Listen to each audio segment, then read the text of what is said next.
예. 오늘 오후였습니다. 검찰이 민주당의 과거 격렬한 반발로 압수수색에 실패한 지 닷새 만에 오늘 오후에 압수수색을 진행했습니다. 2시간 좀 넘게 걸려서 끝이 났는데요.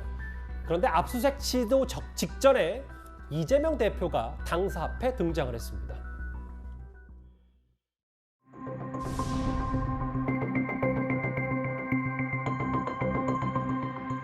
내일이 대통령 시정연설인데 오늘 이렇게 압수수색을 또다시 강행하겠다라고 하는 것에 대해서 상식적으로 납득을 하기가 좀 어렵습니다. 이제 정치는 사라지고 지배만 하겠다. 도의는 사라지고 폭력만 남은 것 같습니다. 특검을 거부하는 자가 범인이다. 이 얘기 언제 많이 들었는데 드디어 특검을 거부하는 세력이 나타난 것 같습니다.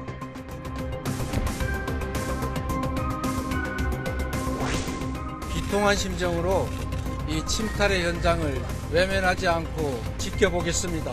국민 여러분께서 이 역사의 현장을 잊지 마시고 퇴행하는 민주주의 꼭 지켜주시기를 바랍니다.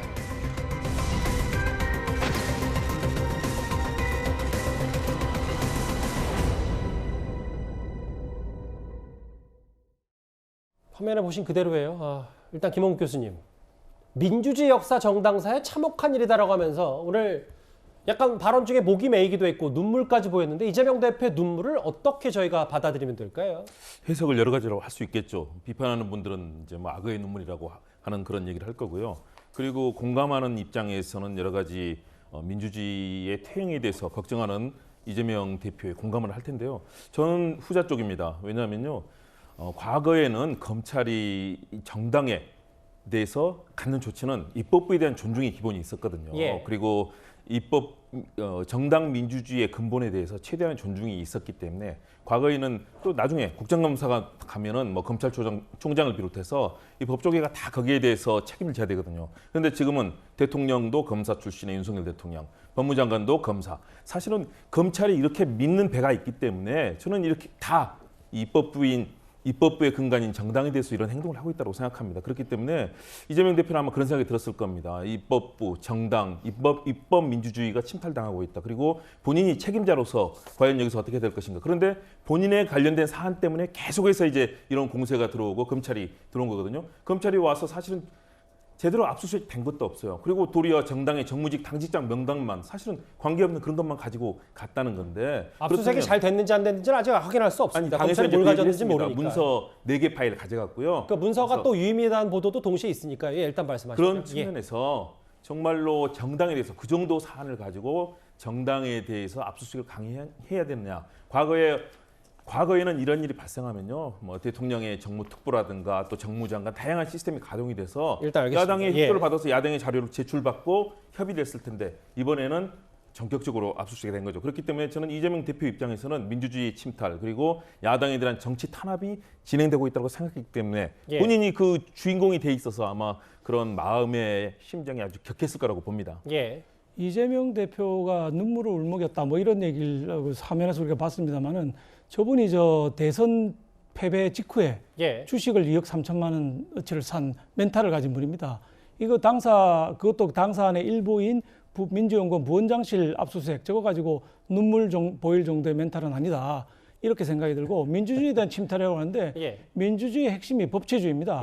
법원이 발부한 영장을 집행하겠다는데 그거를 막는 것은 본인이 민주주의를 침탈하고 있는 것이죠. 그래서 그 거꾸로 된 얘기를 지금 하고 있다. 이렇게 볼 수밖에 없습니다.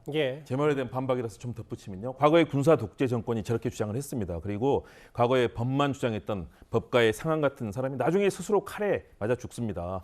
법은 최대한 정치와 입법, 행정, 사법 다양한 절차를 존중해야 되는 것이지 저렇게 무리하게 칼날만 휘두르면요. 그것은 결국 스스로에게 돌아가는 것이거든요. 저는 알겠습니다. 박 의원님 입장에서는 그렇게 얘기하시겠지만 그러나 전체 대한민국 민주주의도 봐야 된다고 생각합니다. 무리한지 아닌지는 한번 잘 지켜보면 되겠죠. 오늘 민주당 측이 공개한 저 검찰의 압수수색 아침 출근길에 뭐 당직자들과 같이 들어온 것 자체를 침탈로 민주당 규정했는데 일단 그 화면은 뭐 보시는 분이 판단하시기 바랍니다. 일단 민주당 측이 제공한 영상도 저희가 함께 보여드리겠습니다. 그런데 이현정 의원님, 닷새 전에는 극렬 반발했던 민주당인데 글쎄 뭐 오늘은 압수수색 오후에 뭐 2시간 만에 끝이 났다. 민주당의 이 기류 변화를 저희가 좀 어떻게 받아들이면 됩니까? 이제 어느 정도 김용 부원장까지 구속이 되면서 계속 저항하면 좀 힘들다고 판단한 걸까요? 어떻게 받아들이십니까? 우리나라 어느 법에도 야당 당사를 압수수색을 하지 말아야 된다는 법을 보셨습니까? 자, 얼마 전에요. 공수처가 김웅 의원에 대해서 이 의원회관에 대해 압수수색을 했습니다. 예. 그때 그 첫 번째 이 압수수색 영장의 기재가 잘못돼서 돌아갔다가 다시 왔어요.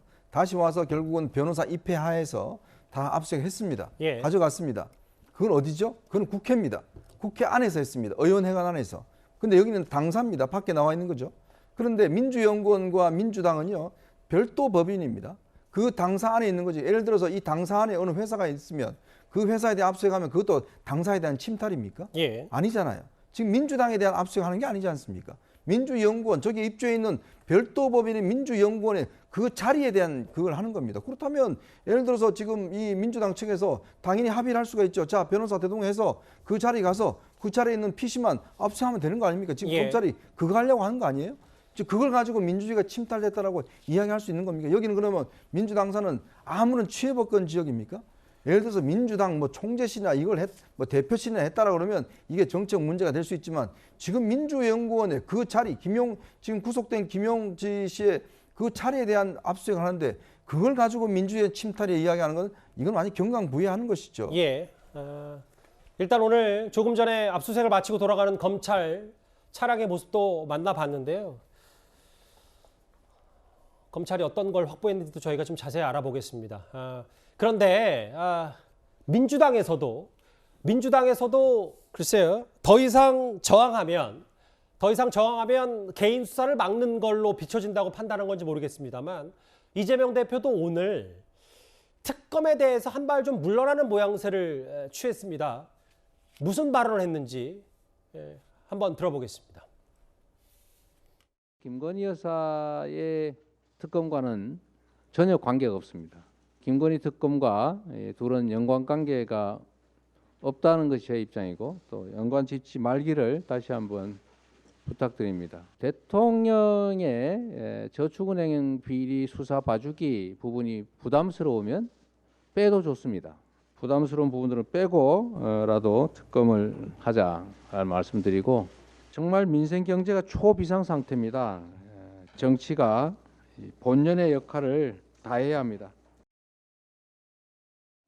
이 특검 부분도 박소영 의원님이 잘 아실 테니 이 질문을 드릴게요.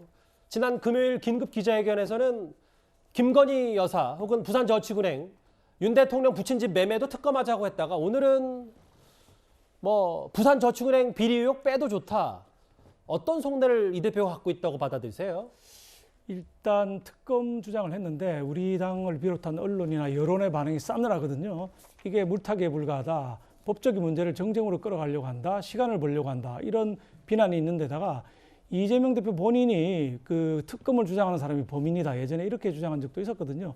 그게 여론이 싸늘하니까 일단 다른 것들을 다 빼고 대장동만이라도 특검을 해달라고 지금 읍소를 하고 있는 그런 상황인데 예. 본인이 궁지에 물리니까 이런 이제 사실은 처음에 이제 선거법위원만 관리하면 될 줄 알았는데 백현동 터지고 대장동 터지고 성남 FC 터지고 정신이 없는 상황에서 자꾸 실수를 하고 있는 것이죠. 완전 궁지에 몰리니까 이제는 대장동만이라도 특검해달라 이렇게 지금 빌고 있는데 일고의 가치도 없이 저것도 들어질 수 없는 호소에 불과하다고 생각합니다. 근데 그거잖아요. 김홍 교수님. 이 얘기를 좀 들어보면 대장동 특검은 지금 대장동은 검찰이 지금 수사 중이고 그러면 김건희 여사 관련 없다. 부산저축은행 빼라. 그러면 지금 검찰이 하는 수사를 주체가만 가서 특검만 하자는 건데 이게 어떻게 받아들일지 좀 그런 건 좀 의문점이 있는 거 아닙니까? 그래서 이재명 대표도 굉장히 곤혹스러운 입장인 것 같아요. 왜냐하면 제기를 했는데 어쨌든 여권과 대통령, 대통령실은 여기에 대해서 전혀 반응을 보이지 않기 때문에 지금은 진실을 규명하는 것이 중요하다. 그리고 대장동 관련해서도 지금까지 이재명 대표가 직접 돈을 받았거나 그런 게 나온 게 있습니까? 아무것도 없지 않습니까? 그렇기 때문에 저는 이재명 대표가 이 부분에 있어서는 자신이 있다. 그리고 나머지 부분들 여권에서 계속 이 부분에 대해서는 전혀 반응이 없기 때문에 예. 김건희 여사 그리고 윤 대통령 관련된 부산저축은행 비리 의혹 같은 경우는 일단은 좀 미루더라도 일단 진실을 밝히는 게 중요한 게 아니냐라는 그런 입장에서 그 부분을 강하게 얘기했고 특검에 대해서는 대선 때도 얘기하지 않았습니까? 이재명 대표가 특검하자니까 윤 대통령이 답변을 안 하고 계속 그런 상황들이 있었지 예. 않습니까? 그런 측면에서 특검에 대한 이재명 대표 입장은 변함이 없다고 봅니다. 그래서 뭐 일각에서는 이걸 좀 한 발 물러선 거를 위기감이 좀 이재명 대표 실제로 느낀 거 아니냐, 궁지에 몰린 거 아니냐라는 표현까지 여당에선